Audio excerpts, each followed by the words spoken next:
풍수를 믿지 않으셔도 괜찮습니다. 하지만 기운의 흐름, 사람의 운, 재물의 길이 공간에 따라 달라진다는 건 수천 년간 관찰로 입증된 사실이죠. 특히 창문은 그 집에 드나드는 기운의 통로이자 재물운을 결정짓는 가장 중요한 포인트입니다.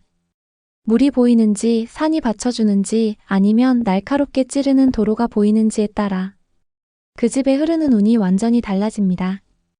부자들은 왜 유독 이곳에 집을 지을까요? 왜 꼭 강이 보이는 아파트를 선호하고 왜 산이 보이는 자리를 찾을까요? 그저 경치가 좋아서? 아닙니다. 풍수에서는 이렇게 말합니다. 물이 모이는 곳에 재물이 머물고 산이 지켜주는 곳에 명예가 쌓인다. 실제로 연예인, CEO, 대기업 오너들의 집을 보면 창밖엔 늘 이것이 보이죠. 이게 있느냐 없느냐에 따라 집의 운명도 그 집에 사는 사람의 운도 달라질 수 있습니다. 그렇다면 여러분의 창문 밖엔 어떤 풍경이 보이시나요? 지금 댓글에 남겨주세요. 혹시 그 풍경이 앞으로의 재물운을 바꿔줄지도 모릅니다. 자, 그렇다면 오늘은 창문 밖 풍경이 집의 운명을 어떻게 바꾸는지 하나하나 짚어보겠습니다. 첫 번째, 부자의 창밖엔 강이 흐른다. 여러분 혹시 한강뷰 아파트가 유독 인기가 많은 이유 그저 멋진 풍경 때문이라고 생각하셨나요? 그저 학군이 좋아서? 생활권이 좋아서? 풍수에서는 다르게 해석합니다. 물이 머무는 집에 돈이 머문다는 말이 있죠. 강이 흐르는 방향, 물의 속도, 그 물의 성질까지 모두 재물운과 깊은 연관이 있습니다. 맑고 잔잔한 강이 보이는 집은 돈이 천천히 하지만 끊임없이 들어오는 좋은 기운을 가진 집입니다. 큰 강은 작은 물줄기를 모아 흐르듯 다양한 수입원이 생기고 재물의 흐름이 안정적이라는 의미죠. 그래서 대기업 CEO, 연예인, 고위 공직자들이 창밖에 강이 보이는 집을 고집하는 경우가 많은 겁니다. 본업뿐 아니라 부수입과 예상 못한 기회까지 함께 들어오는 기운을 갖고 있기 때문입니다. 하지만 반대로 물살이 지나치게 빠르거나 탁한 물은 조심하셔야 해요. 강한 기운이 돈이 들어오자마자 흘려보내는 작용을 할 수 있고 탁한 물은 혼란과 손실, 좋지 않은 인연을 끌어올 수도 있습니다. 여기서 필요한 게 보완입니다. 100% 이상적인 풍경을 바꾸긴 어렵죠. 그럴 땐 풍수의 원리를 활용해 기운의 흐름을 조절하면 됩니다. 창밖 풍경이 강하지만 좋지 않다면 무거운 커튼을 활용하세요. 날카롭고 거친 기운을 차단해주는 풍수의 방패막 역할을 합니다. 창가에 식물 배치를 해도 좋은데요. 금전수나 파키라 같이 잎이 둥글고 큰 식물이 좋습니다. 강한 수기를 부드럽게 흡수해주고 공간에 생기를 불어넣어요. 밝은 조명 또한 좋은데요. 물의 차가운 기운을 따뜻한 빛으로 상쇄시킬 수 있어요. 특히 해가 잘 들지 않는 창이라면 더욱 필요합니다. 마지막으로 수정구슬이나 크리스탈을 활용해주면 흩어진 재물운을 모아주는 상징적인 역할을 합니다. 물이 흐르되 너무 빠르지 않게, 기운이 들어오되 너무 새어나가지 않게 흐름을 완화하고 머무르게 하는 것이 핵심입니다. 혹시 지금 여러분의 창밖엔 어떤 풍경이 보이나요? 댓글로 알려주세요. 좋은 기운이 흐를 수 있도록 맞춤형 풍수 팁도 함께 드릴게요. 두 번째, 귀인이 오는 집. 창밖에 귀봉이 보인다면? 창밖에 부드럽게 솟은 둥근 산이 보이시나요? 풍수에서는 이런 산을 귀봉, 즉 귀한 인물이 태어나는 복된 산세라 부릅니다. 마치 보름달처럼 둥글고 부처님의 머리처럼 평화롭고 안정감 있는 그 형상. 이런 산이 보이는 집은 기운이 넉넉하고 후손까지 복이 이어지는 자리라고 말하죠. 첫 세대는 재물을 모으고 둘째 세대는 그 재물을 지키며 셋째 세대는 재산과 명예를 더욱 불린다.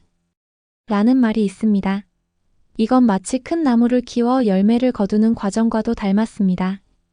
그리고 이 모든 복의 기운은 집 밖에 어떤 산이 보이느냐에 따라 시작된다고 해요. 산의 정상이 시선보다 약간 위에 있으면 안정과 조화를 상징하는 위치이며 왼쪽에 산이 있으면 좌청룡이라 하여 재물운을 불러오는 형상으로 풀이합니다. 귀봉이 없다면? 이렇게 보완하세요. 모든 집에서 귀봉이 보일 순 없지만 그 귀인의 기운을 끌어올 수 있는 방법은 있습니다. 둥근 거울이나 원형 러그, 부드러운 곡선의 조명같이 둥글고 안정적인 물건을 배치하세요. 날카로운 기운을 줄이고 집안의 귀인의 기운을 더해줍니다. 좌측 벽에 포근한 풍경 그림 걸어두어도 좋은데요. 실제 귀봉이 없다면 그림이나 사진으로 산의 기운을 보완하세요. 특히 왼쪽 벽에 둥근 산 그림은 재운을 보강해줍니다. 마지막으로 좌우 균형 잡힌 가구 배치가 중요한데요. 집 내부의 안정감은 외부 지형의 부족함을 어느 정도 보완할 수 있고, 왼쪽에 관엽식물, 오른쪽에 따뜻한 조명을 배치하면 좌청룡 우베코의 기운을 받을 수 있습니다. 여러분의 창밖엔 어떤 산이 보이시나요? 귀인의 기운이 깃든 귀봉일 수도 있고 다른 기운이 흐르는 산일 수도 있습니다. 사진 찍어두었다가 나중에 다시 보면 뜻밖의 기운을 발견하게 될지도 몰라요. 댓글로 알려주세요. 세 번째, 자녀의 운을 여는 산. 문필봉이 보인다면? 혹시 여러분의 창밖에 뾰족하게 솟은 하늘을 찌를 듯한 산이 보이시나요? 풍수에서는 이런 산을 문필봉이라 부릅니다. 붓끝이 하늘을 향한 형상, 즉 학문과 예술의 기운이 넘치는 자리라는 뜻이죠. 혹시 요즘 우리 아이가 공부에 집중을 잘 못한다거나 아무리 노력해도 성적이 오르지 않는 것 같다는 걱정해 보신 적 있으신가요? 그럴 땐 아이의 책상, 방 위치도 중요하지만 사실은 창밖의 풍경이 더 깊은 영향을 줄 수 있습니다. 풍수에서는 이렇게 말합니다. 하늘을 찌를 듯 뾰족하게 솟은 산, 이런 산이 집 창문 너머로 보인다면 그 집은 문필봉이 흐르는 자리, 곧 학문과 예술의 기운이 깃든 명당이라고 해요.